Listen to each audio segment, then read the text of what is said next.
Président de la République gabonaise, vous parlez d'une Afrique qui gagne. Vous faites allusion toujours au football, qui est une de vos passions. Comment est-ce qu'on marque des buts? Concrètement, comment l'Afrique va marquer des buts? Comment vous symbolisez les buts que l'on peut marquer dans les mois et dans les années à court terme qui viennent?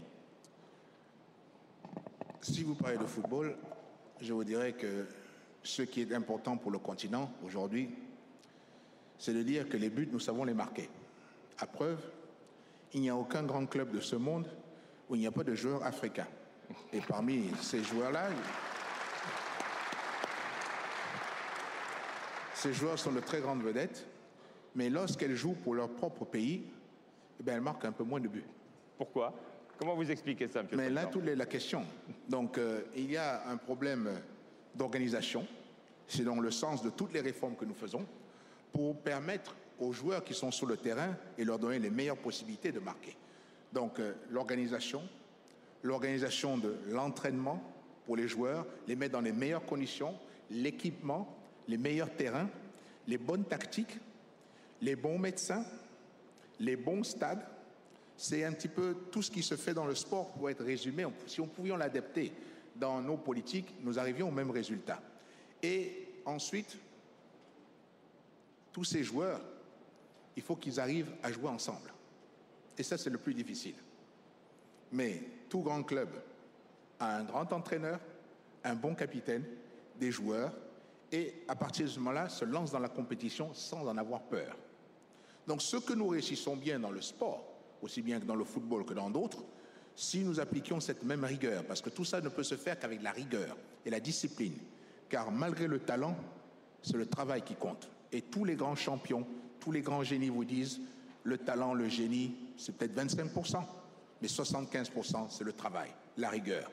Et c'est donc tout cela que nous devons adapter dans nos politiques pour arriver à faire en sorte qu'ensemble, nous marquions des buts.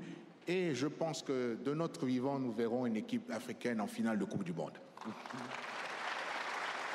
Monsieur le Président Paul Kagame, Monsieur le Président Bongo Ndimba parlait de transformer les mentalités.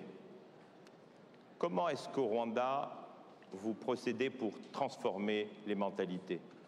Quelle est votre recette? On en a souvent parlé et je sais que c'est aussi une de vos convictions. On doit transformer les mentalités. Comment? Well, first of all, it is a very important.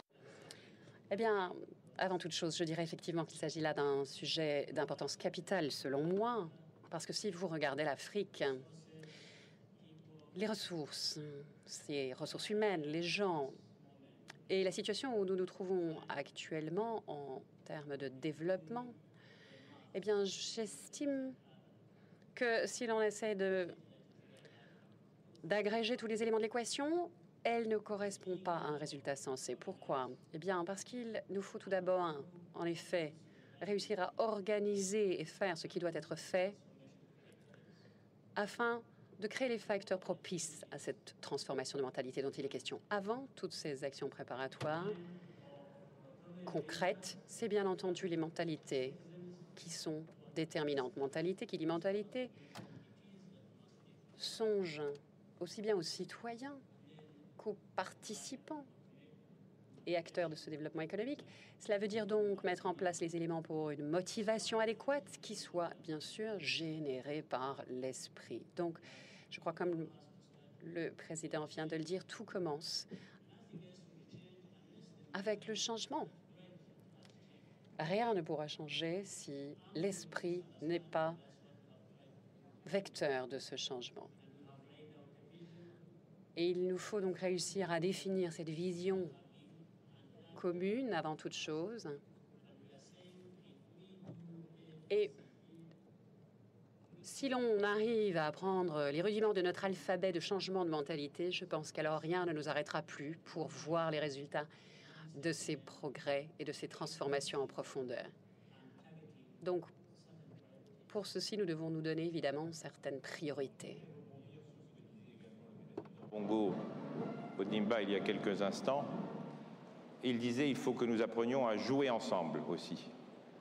Je crois que vous avez bien joué ensemble il y a quelques mois avec l'Ouganda et le Kenya. Est-ce que vous pouvez nous dire ce qui s'est passé, ce qui a été décidé et pourquoi? In fact,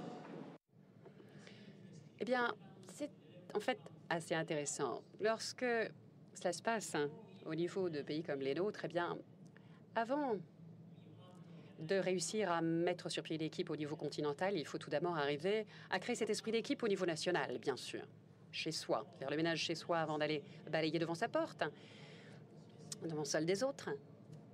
Et ceci en se donnant une série d'objectifs bien précis. Donc, pour arriver à travailler de concert, les nations doivent réaliser un certain degré d'intégration. Qui dit intégration dit arriver à rassembler ses ressources, ses infrastructures, son peuple, bien sûr, ou ses peuples. Cela suppose également créer une certaine liberté de mouvement, faisant partie intégrante de cette intégration nationale, pour que chacun puisse y mettre son grain de sel et contribuer sa propre valeur ajoutée. Alors nous avons donc, au Rwanda, mis sur pied une espèce de projet maquette, montrant à quel point nous avons tout à gagner de cette intégration. Et 5 pays, l'Ouganda, la Tanzanie, la Burundi et le Rwanda, se sont rassemblés avec nous pour nous aider à approfondir et élargir ce processus d'intégration en travaillant ensemble. Et en fait, pour accélérer ce processus, nous avons même dit, par exemple, il y a ce que nous avons appelé le corridor ou le couloir nord, l'Ouganda, le Rwanda, le Kenya, qui essaie de se connecter avec la côte et le port de Mombasa. Alors, nous nous sommes demandé, voilà, on va commencer peut-être par se concentrer, se focaliser sur les infrastructures. Et en réalité, ces 5-là ont donc commencé leurs efforts d'intégration sur le plan des infrastructures, mais en réalité, c'est allé bien au-delà de nos espoirs. Ça débordait un petit peu déjà sur le Congo. Et on a continué à aller de l'avant en se disant, voilà, il faut vraiment trouver des solutions pour développer les infrastructures. On a regardé les cartes des chemins de fer, des tracés ferroviaires, de la meilleure façon possible pour essayer de connecter les 5 pays.